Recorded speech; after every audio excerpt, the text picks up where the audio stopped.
The anti-SJW community has been going strong for 3 years now, and we still don't have a name to call ourselves. As I've said before, I think it is better this way, because once you have a name, the establishment can incorporate and defile you. So we have so far managed to escape this fate, and one reason for that is that we are actually not a community.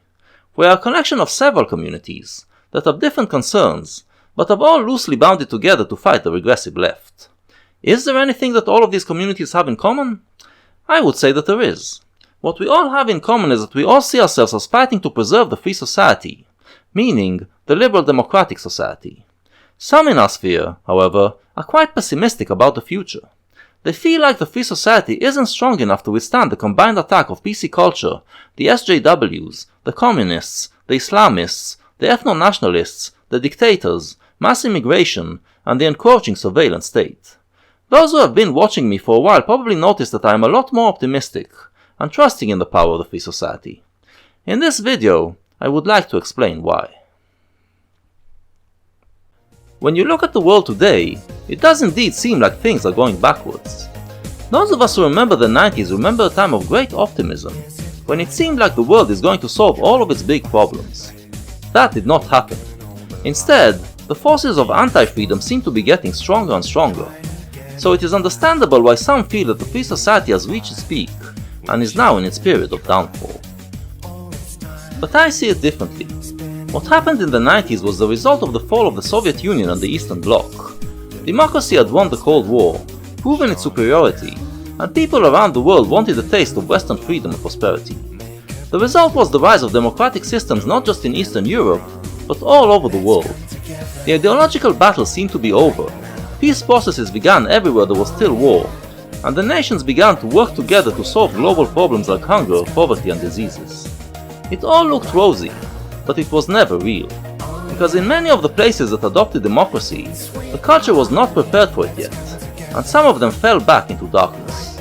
Since the late 90s, we have been witnessing dictators reasserting themselves and slowly building power, Islamists growing stronger all over the Muslim world, and radical leftists reinventing themselves and taking over parts of the academy. It is, then, an inevitable backslide, after jumping too far ahead in the 1990s. The world today is still immensely better than it was in the 80s, but we have had 2 decades of slow decline. That's why it feels kinda icky at the moment, until the next wave of freedom comes along. When will it come? Well, it will come when the ideas of liberalism, which have already infiltrated almost every society in the world, will reach critical mass. It takes time until it happens, and usually the process is mostly invisible until the critical moment, but the process is well on its way. With more and more people becoming part of the internet, the liberal ideas are spreading. It may seem like the opposite. It may seem like the internet is being filled with more and more anti-liberal ideas, but that is simply because the internet has spread into territories where these people reside. So now we have a battle that is taking place in a pretty open marketplace of ideas. And the question you might be asking is, how can I be so certain that the liberal ideas are going to win? Well, let's look at the history of struggles on the internet. Internet culture is usually divided on everything, but there are certain bodies which are unanimously rejected by every liberal on the web, and they get together to fight against them. I would divide the history of internet wars into 2 periods. The first period was between 2008 and 2014, and it starts when 4chan decides to go to war against the Church of Scientology, a pretty powerful establishment at the time. This brought Anonymous to the fore, and after a while, Anonymous expanded its hacktivism to go against anybody that would withhold information from the public. With the help of organizations like WikiLeaks, with the rise of the social networks, and with new sources of information popping up everywhere, the internet began to upset the old system in which information was given to us by designated figures of authority. One place that was heavily affected was the Arab world, and the Arab Spring was partly the result of this proliferation of information. Another group that was waging battle at the time were the YouTube atheists/skeptics, who were fighting against the bad aspects of religious authoritarianism. The battle was mainly on 2 fronts. One was the fight against the creationists, who were trying to shove the pseudoscience into the schoolbooks. The other was the fight for LGBT rights, which religions are generally against. And so, skepticism and Chan culture came together to create the sphere which we occupy today. And in those years, they were fighting 4 main battles: against Scientology, against creationism, for LGBT rights, and 4. Transparency and proliferation of information. By 2014, the battle has essentially been won. Scientology is demolished, creationism is beaten back, LGBT rights are enshrined in law, the power of Christianity in the US is diminished, and information is no longer received in a top-down manner from the government or the mainstream media. You can argue over how much good it has done, especially that last item, but the power of internet liberalism has been demonstrated. It gives you an inkling of what it can do to the bodies it fights against, and what will be their eventual fate. And, in 2014, the Skeptosphere started to set its sights on new authoritarian targets. Again, I see 4 main enemies we are fighting. First, there's the social justice movement. Secondly, there's regressive feminism, which I regard as a different issue from other social justice causes. Because women, unlike the other groups that SJWs presume to speak for, are not a minority, so the attempt to portray them as an oppressed group is not just false, but it also advantages women and harms men in all sorts of ways. So SJW feminists are more insidious than other types of SJWs. The third enemy is Islamism, which is exploiting social justice and PC culture to spread its anti-freedom messages. And the fourth enemy is what we might call the globalists. What I mean by globalists are people who believe that we are living in a global society, and enacting policies accordingly, not realizing that we are not a global society, at least not yet. PC culture is allowing them to enact these policies unchallenged, so the liberal side of the internet is revolting against that as well. These, then, are the current enemies of the free world. The social justice warriors, the regressive feminists, the Islamists and the globalists. Now, those are more formidable enemies than the ones we were fighting in the previous period. So it's going to take more time, and right now it's hard for us to see who's winning. But every once in a while, there is a small victory that reminds us of the power of liberalism. One such victory happened last week, when the Saudi king announced that he is finally lifting the ban on women driving. There has been international pressure on Saudi Arabia to lift this ban for a long time, but it would not have happened if there wasn't also a demand from the Saudi women themselves. As long as that didn't happen, the Saudi government could claim that the Saudi women are happy in their state. Once the Saudi women started to speak up, and use the internet to make their voices heard around the world, it was only a matter of time before the government gave in to international pressure. It happened in 2011, in the heady days of the Arab Spring. It was sparked by a woman called Manal al-Sharif, who is kind of a badass, and quite lovely to boot. Manal defied the law and took a car ride on her own, uploading the video to the web and inspiring other Saudi women to do the same. I kept tabs on Manal since then, and saw her going through some very hard times. She had legal battles, she lost her job, she got divorced, and she eventually had to leave the country. Her ex-husband retained full custody over their son, and he doesn't allow her to see him. But Manal persevered. Eventually she got remarried, moved to Canada and had another son. And last week she could celebrate a sweet victory over a medieval theocracy. Back in 2011, she gave a talk in the Oslo Freedom Forum, where she told her life story. It's a very interesting and inspiring video and I will link to it below, and I suggest you take 18 minutes of your life to watch it. As it turns out, she was a radical Islamist when she was a teenager in the 1990s, and she idolized the jihadists. But then, several things happened in her life, which generated a transformation. The change in my life started happening in the year 2000. So the year 2000, the internet was introduced to Saudi Arabia. That was the first time for me to go online. And I'll explain why I'm displaying this picture. I was really extremist. So I used to cover top to head. They told us in school it's sinful to draw people or portraits of animals or people. And I took all my paintings and I burned them. And I was burning inside and feeling this is so unfair. In the year 2000, when the internet was introduced to Saudi Arabia, it was the first door for us, the youth, the young people, to the outside world. I was very thirsty to learn about other culture, about other religions. I started to talk to people with different opinions than me. And questions started to raise in my head at that time. I realized at that time how small the box I was in when I stepped out of it. I started slowly losing my phobia of getting my pure beliefs polluted. Most people want to grow, to broaden their horizons, to experience a lot of things, to realize their potential. Free societies are a lot better at allowing you to do so, so most people will choose to live in them. To maintain their power, the oppressive societies must therefore prevent their members from glimpsing that other reality as much as they can. When they made the mistake of allowing the internet into their midst, these regimes pretty much sealed their own doom.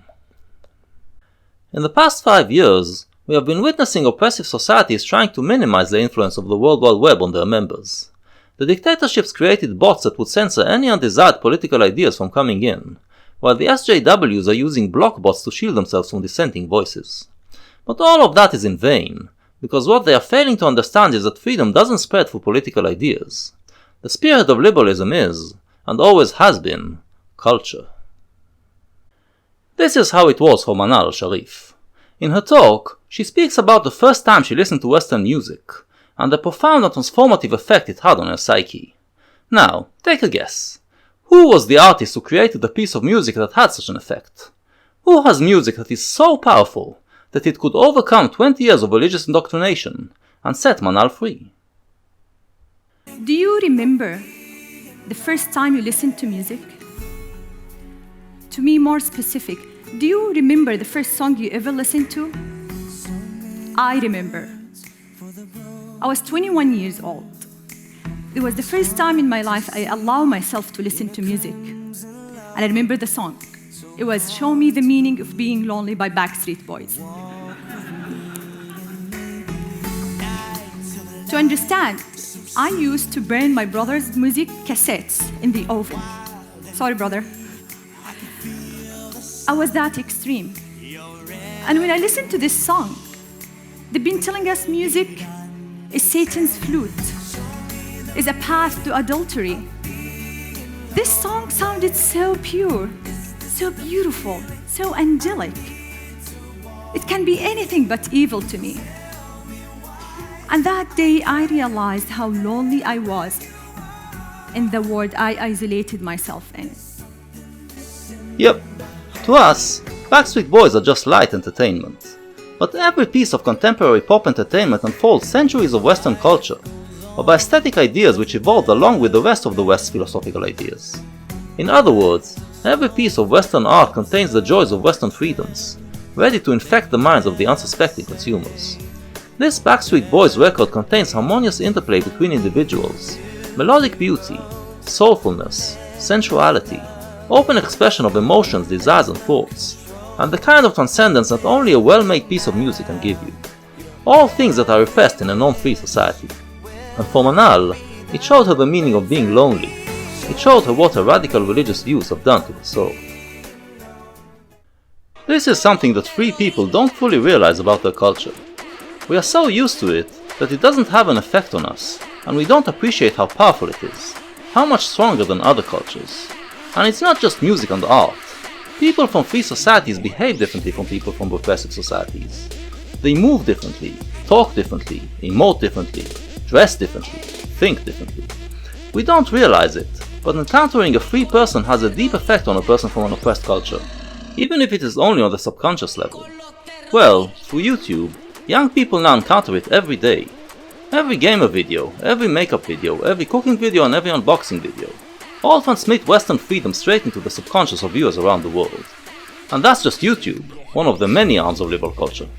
In other words, the free world, every year, produces millions and millions of cultural artifacts, many of them with the power to do to a closed mind what the Backstreet Boys did to Manal al-Sharif. And that is why oppressive societies don't stand a chance. Now, Manal's battle still belongs to the previous stage. The Arab dictators are among those whose power was shaken by the internet's fight to diffuse the sources of information. In contrast, the Islamists and the SJWs are a lot more aware of the power of culture in general, and internet culture in particular. Along with trying to block it, they also try to change it. They proclaim to be speaking in the name of morality, point out to cultural aspects that are haram and problematic, in an attempt to shame us into self-censoring ourselves. They do have some effect on people's minds, and most people on the internet are not acting as freely as they should be.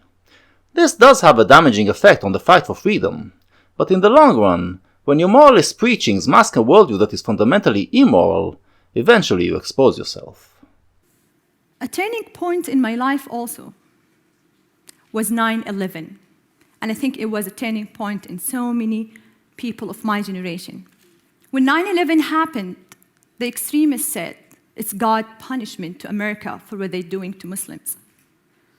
I was confused which side to take. I watched the news that night, and I saw this picture. It was a video of a man throwing himself from one of these towers.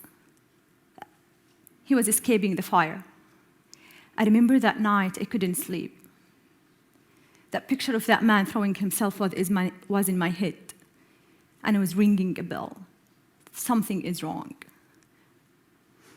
There is no religion on earth can accept such merciless, such cruelness. Al-Qaeda later, they announced they're responsible for these attacks. My heroes were nothing but bloody terrorists.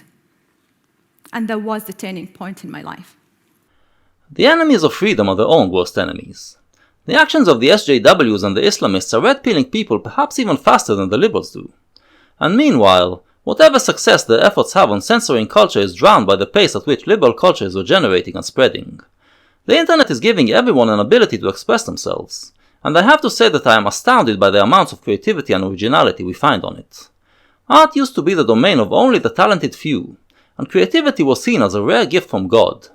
But once you gave everyone the chance, we are seeing endless forms of expression.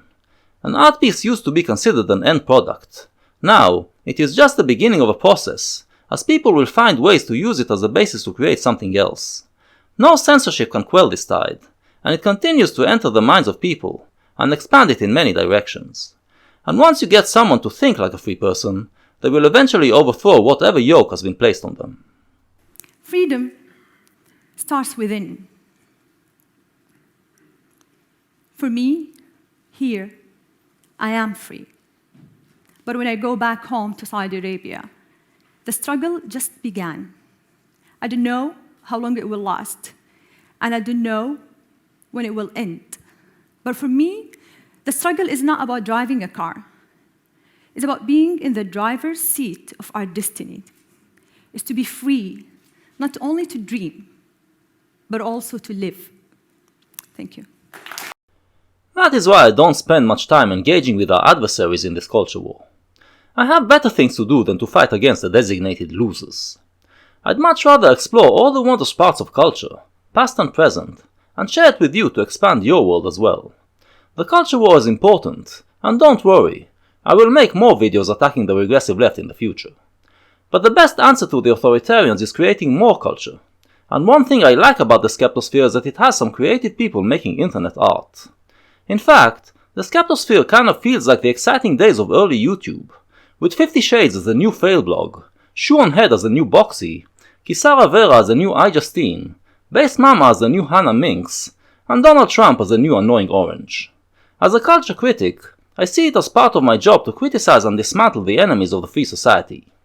But it has to be couched in the affirmation and the celebration of the thing that we are trying to protect. A while ago, I made fun of Lauren Southern for taking her role too seriously. She was talking as if the fate of the free society is dependent on people like her, and she was lamenting the fact that most of the public would rather watch unpolitical entertainment. So I'll say it again. These videos that she was complaining about are part of what the free society is about, and they help to spread its values. We are here to protect such cultural artifacts from people who want to censor them. So while fighting the culture war, remember to take time to enjoy culture as well, because that's what we're doing it for. So, when you wake up in the morning, don't tell yourself that you must dedicate all your time to fight the ideological battle. Instead, just say, everybody, yeah. Rock your body, yeah. Everybody, yeah. Rock your body right. Backstreet's back, alright.